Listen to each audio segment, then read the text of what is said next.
Jam Nikolas Dygjej, studion në klasën 12, Liceu Artistik Jordan Misjan, kitar, jam me spektrin autik.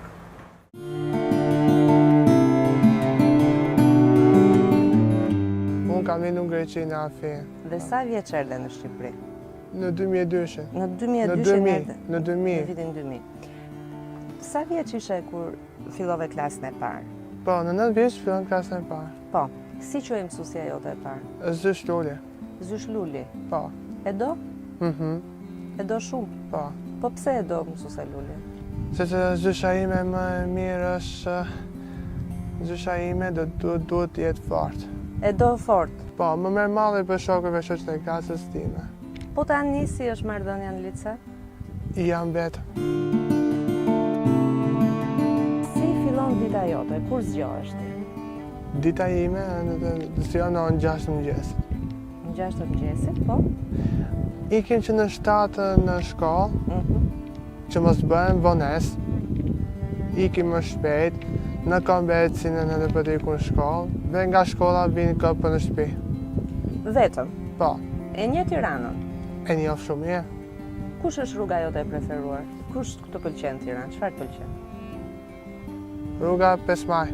Po mirë, mendon që të kesh një shoqe të ngushtë, ndoshta edhe të dashur nesër për shembull? S'ka akoma. S'ka ardhur akoma, po ti mendon që do vi? Ku të bën 30 vjeç deri në 2030 besoj. 2030-ën? Po. Do martohesh apo do ta kesh të dashur? Si? Do martohem. Do martohesh? Po. Ti ke edhe një motër. Si është marrëdhënia jote me motrën tënde? Motra ime në quhet Rekisa Dygjej. Dhe është një motër që e duam shumë dhe e adhuroj. Niko ka lindur në Greqi, në Athinë në 17 janar 2000 dhe ka lindur satanik. Kur e kuptua që ai kishte autizëm? Autizmi nuk e njihja, por ndoshta ndryshe nga prindët tjerë kam qenë një nga prindrit që i thosha pediatres ka diçka që nuk më shkon, sepse Nikuar nuk po më shtonte fjalor. Gjë që pediatria në Greqi hodhi poshtë sepse ja vinte shkakun dy gjuhëve, greqishtes dhe shqipes. Kështu që nuk doli në Athinë sa ai kishte autizëm. Ka qenë 4 vjeç e gjys, fund koriku, kisha ardhur me pushime në Vlorë dhe nëpërmjet shoqes së motrës, Englejta, që ishte logopede, ajo dha sinjalin e parë që është autizëm. Pastaj më ftoi për të shkuar tek qendra në kombinat që është qendra e zhvillimit kombëtar. Aty e diagnostikoi psikopediatria Anita Pilika, që ishte autizëm dhe autizëm infatik. Që do të thotë nëse ai ishte 4 vjeç e gjys, zhvillimi i atij ishte për 1 vjeç e gjys, 2 vjeç. Prandaj quhet fëminor sepse është diferenca midis moshës biologjike me moshën motorike. E kuptoj. Çfarë ndodhi në atë moment? Çfarë ndodhi në jetën të ty kur të thanë fjalën djali jot është autik? Momenti i parë ishte përmbysja e botës. Pastaj ishte përballja me njerëzit, me njerëzit e mi, me njerëzit e bashkëshortit, të pa dëgjuar dhe ata, dikush thoshte s'ka për të bërë më, ndërkohë isha dhe shtatzan me gocën, dhe shumica ishte thoshin që hiqe sepse nuk doja dalësh dot duke pasur djalin. Mora frenat në dorë, sepse një nënë nuk mund të ndaj asnjë fëmijë, për atë janë gjithë njësoj. Dhe thash, aty ishte që rahu zemra fort, dhe thash ja, o do e bëj unë këtë, o ndryshe unë dhe ky, një gur, dhe për rastësi të fatit nuk e di pse, ne ndodhemi sot e liçeni, dhe fjala ime ka qenë do varr një gur në qafë, unë dhe djali dhe të dy do vemi në liçen nëse unë nuk arrita bëj dot. Të ndihmuan? Në ato momente nuk më ndihmuan dhe detyrimisht i gjykoja në veten time. Sot, që i shoh më me gjaftësi gjërat, nuk u vë faj që nuk më kanë ndihmuar, sepse nuk dinin të më ndihmonin. Nuk kishin si të më ndihmonin. Prandaj e mendoj që dhe ato fjalën që nuk ka për të bërë më, nuk është se e thonin se me gjithmonë të besonin. ishin para të panjohurës. Për shtatë. Ndërkohë ti ke dhe një vajzë. Sa diferencë ka vajza me Nikolasin? Goca ime është Regisa, ka 5 vjeç e gjys diferencë me Nikolas. Gjatë kohës së shtatzanis kisha, me thënë drejtën, e kisha frikën se si do reagonte Nikolas, si do e pranonte, s'do e pranonte. Por jo, ndodhi ajo frika ime ishte doli që ishte falso, sepse Nikolasi më surprizoi me dashurinë e tij që jepte motës, që shikonte flinte gjumë, nuk flinte gjumë, nëse zgjoj, do vinte të më thoshte mami u zgju motra. Ishte shumë i mirë me motrën. Ishte komplet surprizë për mua reagimi i tij me dashurinë e tij. Po motra, kur e kuptoi që Nikolasi ka çrregullimin e spektrit? Motra ka kuptuar kur unë e kam shpjeguar, ka qenë klasë parë. Më të ndejnë klasë parë, motra e ka ndihmuar Nikolasin në inkonsciencën e vet. Nga problemi i Nikos, thash që ne bëjmë dhe psikologe, kështu që unë gocën pa vetë në shkollë e përgatita. Duke parë se çfarë kisha dëgjuar vetë nga prindër të tjerë, isha detyruar që t'ia shpjegoja që në shkollë do dëgjonte shumë gjëra. I shpjeguar problematikën e vllajt vet dhe se çfarë quhej. Nuk di të them e kishte nga zgjuarësia apo e kishte nga bashkëtesa me vllajin që ajo e mirë kuptoi shumë mirë pjesën e problematikës së vllajt dhe u bë avokatja e vllajit, shumë e vogël. Ndoshta të bësh avokate 6 vjeç është shumë e vogël, por ajo u bë.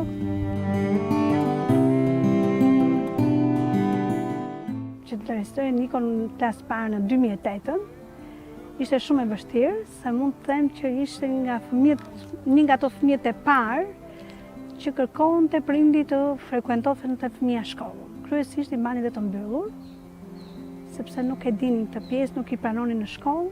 Unë luftova për ta çuar në shkollë sepse punova dhe e pash që fëmija im ishte akademik. Për sa kohë ishte akademik, nuk kisha të drejtën t'ia mohoja arsimin. Ajtë sa ai mund të nxinte. Kam luftuar për dyert e shkryerje me drejtorisë arsimore, në dyert e ministrisë, dhe nëse shkolla filloi në 7 shtator, duket se ka filluar në 2008, mos gaboj, unë e kam çuar në shkollë në 2 nëntor. Nga 7 shtatori deri në 2 nëntor unë kam mbretur në për këto dyer, dhe më në fund arrita të takoja drejtoreshën e drejtorisë arsimore, duke treguar fletoret që Nikolasi kishte punuar në shtëpi, që u pranua të shkonte në shkollë. Por, dhe kur u pranua në shkollë nga drejtoresha, në momentin që mori vesh që kishte këtë spektër, atëherë po e mbaj në provë. 1 muaj fëmia do jetë në provë, nëse ne do ta mbajmë në shkollë apo jo. Çfarë kuptonte prova? Prova mendoj ishte që nëse ky do qëndronte në klasë, nëse zysha do ta mbante, do ta menaxhonte dot. Fati ishte që Nikola ra me një zysh shumë të mirë. Mund të me zysh, punën e bëri zysha që ai qëndroi në klasë, në shkollë, dhe nëse Nikolasi është tani në vit të tretë, është fal asaj zyshës klasës parë, që quhet Lulita Xhemollari, një zonjë shumë fisnike, deri në klasë të 5 ka qenë me zysh Lulin, që për kohë që doli dhe në pension. Pastaj Nikolasi shkoi në lice.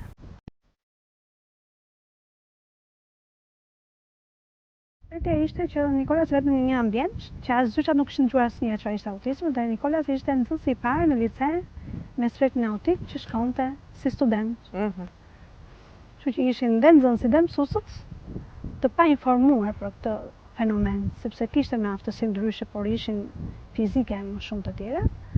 Ndërsa kjo ishte në çrregullimin e sjelljes që ato nuk e kishin iden. Më desh që në mbledhjen e parë me prindër të informoja prindit që se çfarë ishte autizmi. Sepse prindit u bën skeptik dhe kërkonin që Nikolasi mos ishte pjesë e klasës së fëmijëve të tyre. Që në mbledhjen e parë me prindër, isha unë që ja hapa mbledhjen, ndryshe nga klasat e tjera që hap zysha, bëra shpjegimin dhe besoj që më kuptuan, përderisa nuk u hap më problematika që Nikolasi do të ikte nga shkolla. Provoj mirë këtë strofën dhe njëherë. Që këtu, tati, që të dollapi 2 të dhe vazhdojmë dhe njërë. Gati? Gati. 1, 2, 3.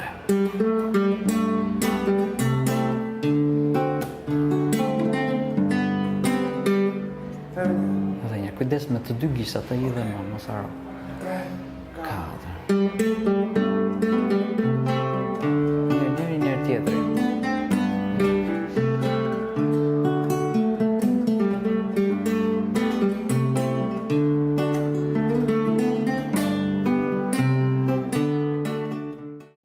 Kam 7 vjet që jap mësim Nikos. Në fillim më është dukur e vështirë sepse është eksperjenca ime e parë me një fëmijë të tillë dhe se di ka pasur, domethënë, megjithatë me orientimet që më kanë dhënë, domethënë është jam ambientuar me çfarë do bëj, domethënë. Ka pas momente që kam pas vërtet vështirësi dhe nuk vërtet mendoja sa ja blente me vazhduar gjithë këtë, por gjithsesi ishte gjë që duhej bërë patjetër. Autizmi nuk është sëmundje dhe nuk është sëmundje, është thjesht fenomen çrregullim sjellje që në hulumtimin tim më ka rezultuar është motorika nuk ecë në të njëjtën, elektronika e trurit nuk ecë në të njëjtën motorik me të folurin dhe pikërisht kjo është ajo që sjell çrregullimin e sjelljes. Me të dëgjosh nga prindër që ishin vetë dhe thuash, të dëgjosh që i thot fëmijës vet, hajde dhe mos rri me ato, është e rëndë. A kam bërë debat? Ja. Sepse unë nuk dhe ta ulja vetën time në nivelin e mos informimit të atyre. Kështu që Elia, pa për debate, as i vjetë, thosha, okej, s'ka problem, rëndësi ka që ato 2 minutë që rri fëmija ime me fëmijët e tjerë, mua më mjaftonte. Ishte sa një botë e tërë. Ne mamat që kemi fëmijë me çrregullim të spektrit autik, detyrimisht përveç profesionit që morëm në jetë, unë jam ekonomiste mesme, bëjmë mësuesen, terapisten, psikologen, logopeden, në bëjmë të gjitha, që ka lidhje me fëmijën për ta integruar dhe për ta çuar më tej. Fillon me integrimin në arsim për të vazhduar më tej me rritjen e moshës dhe në jetën e pavarur për të mësuar dhe kulturën e punës, sepse nuk kemi të përjetshëm.